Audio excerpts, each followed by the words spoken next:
The moment I realized my husband no longer saw me as his wife wasn't when I caught him lying about another woman. It happened months earlier, while I was doubled over with a ruptured appendix, waiting in our driveway while he finished doing his hair. My name is Jesse Powers. Robert and I had been together for 14 years and married for 12. And until everything started falling apart, I genuinely believed we were the kind of couple who could survive anything. We weren't perfect. We argued about bills, chores, stupid little things every married couple argues about. But Robert wasn't only my husband. He was my partner, my best friend, the person I believed would stand beside me when life got ugly. Then September 2022 happened. I was driving to a work site one morning. I worked in HVAC and had spent years doing physically demanding jobs without thinking twice about it. Then a garbage truck slammed into my car at high speed. I remember the explosion of glass, metal folding around me, and my head striking the side of the door. Then silence. When I opened my eyes, strangers surrounded the car, asking whether I could move my arms and legs. Miraculously, nothing was broken. For 3 days, I thought I'd gotten lucky. Then the pain started. It wasn't normal soreness. It felt like something hot and sharp had been buried inside my lower back. Standing hurt. Sitting hurt. Sometimes bending over sent pain shooting down my legs so violently that my knees nearly gave out. Robert was wonderful at first. "It's temporary," he kept telling me. He brought me medication, helped with laundry, picked things up when I couldn't bend down. I kept telling him how grateful I was. Then 2 months passed, and something changed. It happened slowly enough that I kept making excuses for him. I'd ask, "Can you grab that for me?" Robert would sigh before getting it. I'd struggle getting off the couch. He'd glance impatiently at the clock. Sometimes he'd roll his eyes when he thought I wasn't looking. I told myself he was stressed. We'd gone from 2 incomes to 1. Of course he was stressed. So in December, against my doctor's advice, I tried returning to work. I lasted 3 days. On the 3rd morning, I was loading tools into my van when my back seized so badly that I collapsed beside the vehicle. My boss found me leaning against the tire. "Jesse, go home. I can finish." "No, you can't." My doctor took me off work indefinitely. That word destroyed me. Indefinitely. I'd always worked, paid bills, fixed things around the house, carried my share. Suddenly, I couldn't even lift my toolbox. I started feeling less like Robert's wife and more like another expense. So I applied for financial assistance. We qualified for help with the mortgage and several household expenses. When I told Robert, I expected relief. "That's good," he said. Nothing more. Then May 2023 happened. I woke around 2 in the morning soaked in sweat. My stomach felt like someone was twisting something inside me. I tried enduring it for hours, but by 5, I couldn't stand upright. I shook Robert awake.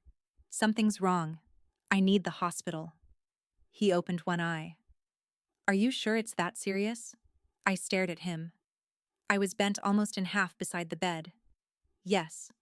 Robert got up. Then he showered, fixed his hair, changed his clothes. I sat waiting, breathing through waves of pain. When he finally came outside, he handed me the keys. "You're driving." I thought he was joking. "Robert, I can barely sit up." "You said you needed the hospital." So I drove myself to the emergency room with my husband sitting beside me. My appendix had ruptured. The surgeon told me I needed emergency surgery immediately. Afterward, they discovered an infection and wanted me kept overnight. I called Robert. "Could you stay?" Silence. "Or take tomorrow off?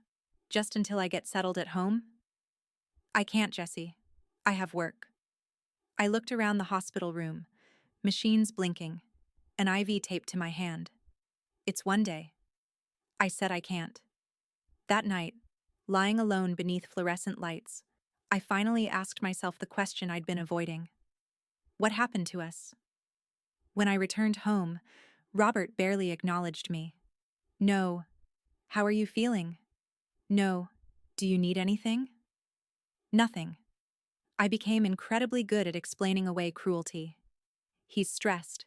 He's exhausted. He's worried about money. Anything except admitting my husband might simply not care anymore. By June, we barely felt married. One evening, we were sitting on the couch when Robert suddenly said, "You know I'm seriously backpaid in this marriage now." I muted the television. Backpaid? I've been carrying everything for months. I tried joking because humor used to diffuse tension between us. "Well, don't let the door hit you on the way out." His expression hardened.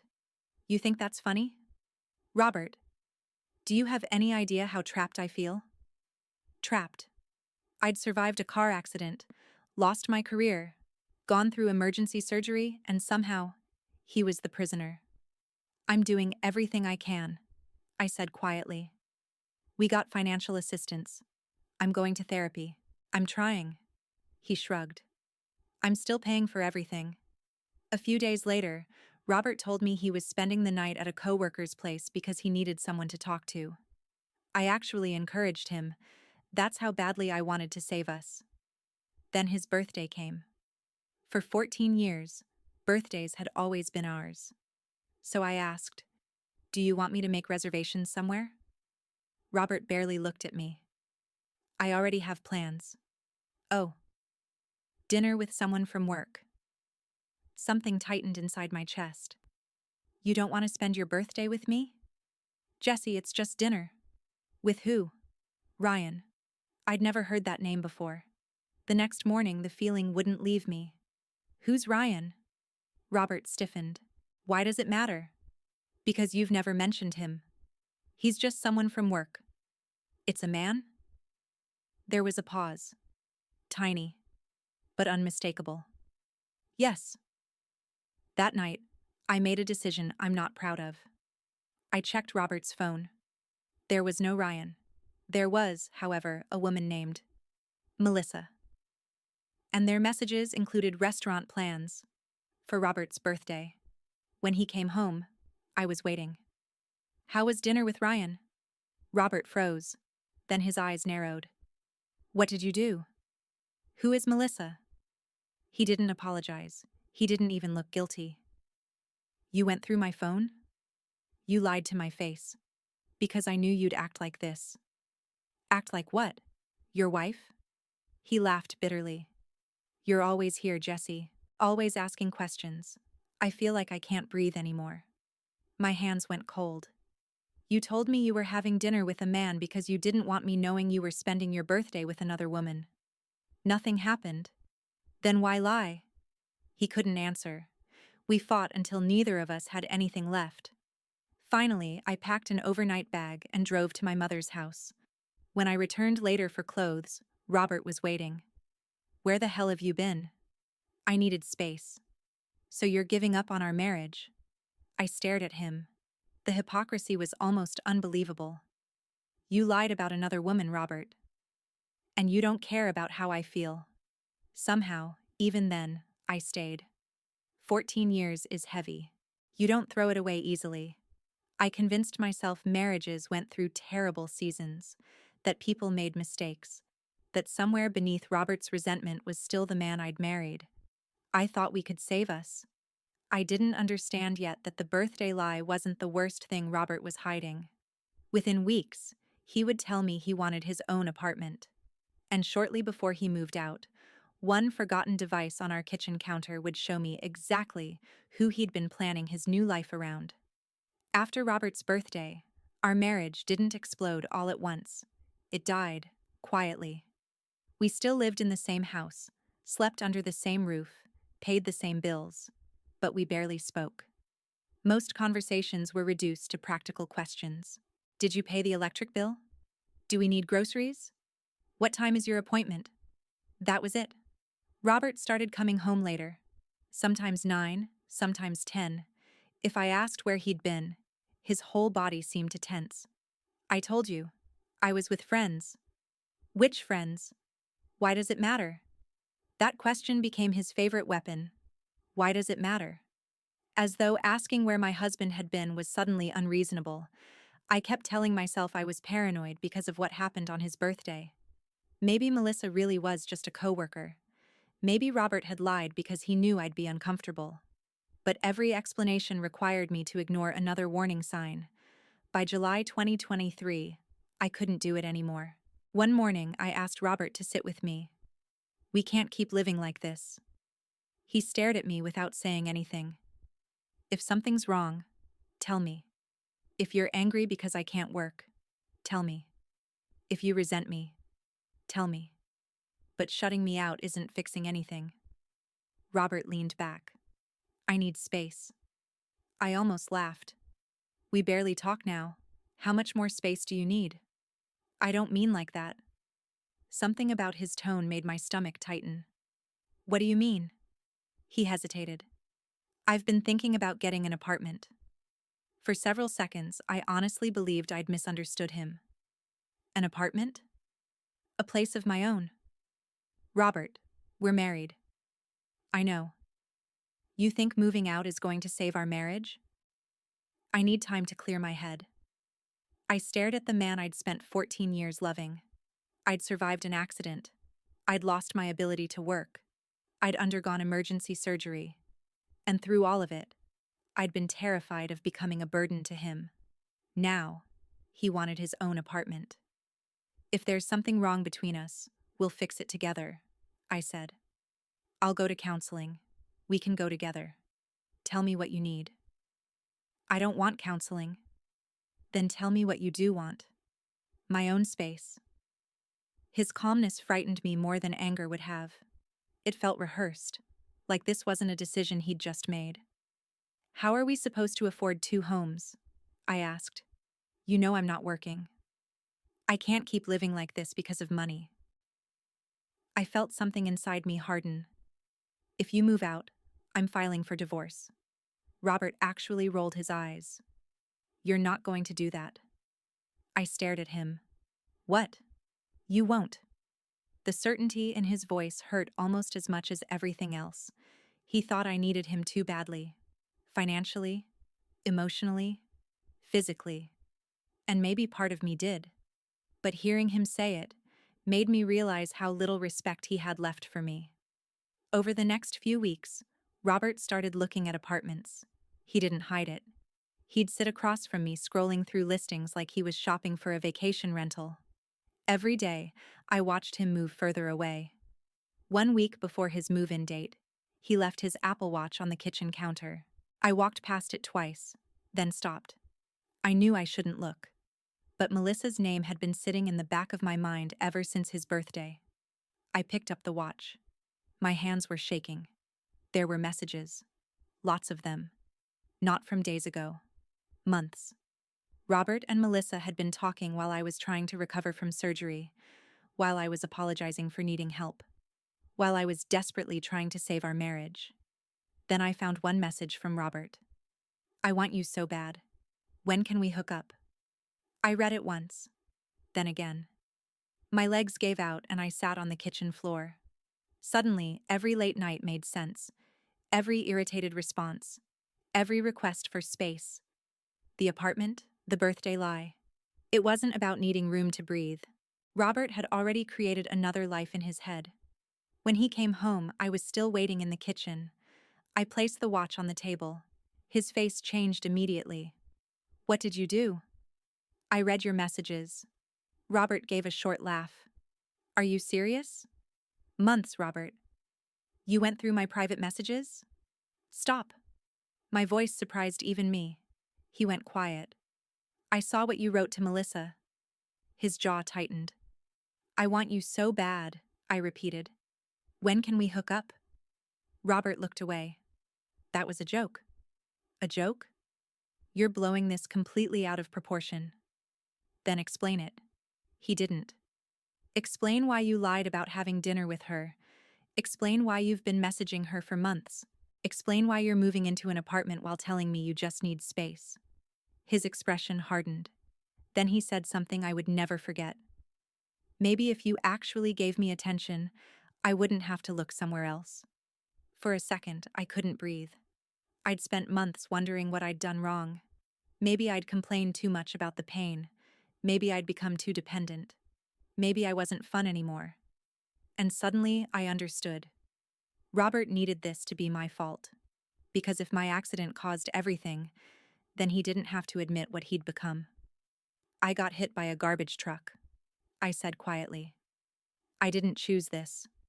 I know. No, you don't. He looked at me. I spent months apologizing to you for being injured.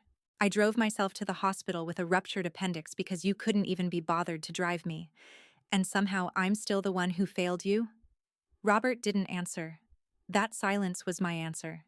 He moved out in August. The last week was almost unbearable. Boxes appeared everywhere. Clothes disappeared from the closet. Pictures came off shelves. Robert moved through the house with unsettling calmness. On moving day, I watched 14 years of our life get packed into cardboard. At one point, I asked him, "Why are you doing this?" He sighed. "I told you, I need space." "Are you planning to come back?" Robert picked up another box. He didn't answer. And somehow, stupidly, I helped him carry some of the heavier things. At his new apartment, I set down the final box and looked around. White walls, big windows, new appliances, everything clean and untouched. Robert looked comfortable there, almost excited. That hurt more than I expected. "Are you happy now?" I asked. He looked around. "I don't know yet." I nodded and left. That first night alone, I sat in the house we'd shared and stared at his empty side of the closet. I kept asking myself the same questions. What did I do wrong? Was I not enough? Could I have stopped this? The next morning, I forced myself to physical therapy. My therapist noticed immediately. "You okay?" Robert moved out. I told her everything. She listened quietly. Then she said, "Jesse, you didn't ask to get injured, and you didn't make him betray your trust." It was the first time anyone had said it that plainly. 2 weeks later, a mutual friend texted me. "Hey, I don't know if I should tell you this, but I saw Robert downtown last night. He was with a woman. They looked pretty cozy." I stared at the message. I didn't ask who she was. I already knew. Melissa. Suddenly, I stopped wondering whether Robert needed space. He didn't. He needed freedom from the consequences of what he'd already decided to do. The next morning, I called a divorce attorney. A few days later, I told Robert. For the first time in weeks, he actually smiled. Not warmly, almost amused. "You're bluffing." I looked directly at him. "Do I look like I'm bluffing?" His smile disappeared. For months, Robert had watched me struggle to stand, struggle to work, struggle to hold our marriage together. He had mistaken my patience for weakness. He thought 14 years meant I would always take him back. But this time, I wasn't asking Robert to stay. I was preparing to make sure he could never walk back into my life again. By September 2023, the divorce was officially in motion. And strangely, there was no dramatic explosion, no screaming phone calls, no desperate apologies, no Robert standing outside my door begging me to reconsider. It was almost mechanical. After 14 years together, we communicated like two business partners dissolving a contract. "Can you forward that utility bill?" "Did you cancel the internet?" "Do you still have some of my mail?" That was what our marriage had become. Robert had already taken most of what he wanted when he moved out. Clothes, personal things, some furniture. I didn't fight him over any of it. The couch we'd spent countless nights curled up on? Take it. The table where we'd eaten dinner for years? I didn't care. Every object seemed attached to a memory I wasn't ready to carry. The only thing I refused to give up was the house. Maybe selling it would have made more sense. But after losing my health, my career, and my marriage, I couldn't handle losing my home too. So I applied for financial hardship assistance and decided I'd hold on to it as long as possible. About a month after filing, I heard Robert was already dating someone. Probably Melissa. I expected rage. Instead, I felt almost nothing. Of course he was. He hadn't moved out to discover himself. He'd moved out because he'd already imagined a life without me. The hardest part wasn't even knowing he'd moved on. It was the silence. For 14 years, I'd always had another person in the house. Someone breathing beside me at night. Someone sitting across from me during dinner. Suddenly, there was nobody. Some days, I forgot to eat. I stopped watching sports. Stopped touching the tools in my garage. I'd sit on the couch scrolling through meaningless things on my phone because I didn't know what else to do. Then one afternoon, my mother came over carrying food. She looked around the messy living room. Then she looked at me. "Jessie, you can't keep living like this." I knew she was right, but I didn't know how to explain that I wasn't only grieving Robert. I was grieving myself. The woman who could work 10-hour days. The woman who didn't need help standing up. The woman who believed her husband would still love her when life became difficult. I didn't know how to become her again. Then, in October, Robert called. His name appeared on my screen and my stomach immediately tightened. For several seconds, I considered ignoring it. I answered. "Hello? Hey." No apology. No asking how I was. "I need to borrow your car." I actually thought I'd misheard him. "What?" "I got into an accident. My car's totaled." Despite everything, my first instinct was concern. "Are you okay?" "I'm fine. I didn't need the hospital." Then, without missing a beat, "So, can I use your car for a while?" I almost laughed. "No." Silence. "What?" I said no. "Jessie, I need to get to work." "Then figure something out." His voice hardened. "Can you at least drive me?" "No, I have physical therapy and doctor's appointments." "That's not my problem." Something inside me went completely still. Months earlier, those words would have destroyed me. Now they almost made me smile. "You're right." Robert went quiet. "It's not your problem." Then I said the words I should have understood months earlier. "And you're not my problem anymore either." He hung up. I sat there holding my phone. And for the first time since the accident, I felt something other than grief. Freedom. Not because Robert was suffering, not because I wanted revenge, because I finally understood I didn't owe him anything.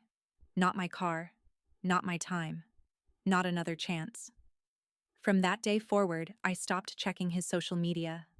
I stopped asking mutual friends what he was doing. If someone started telling me about Robert, I'd say, "I'd rather not know."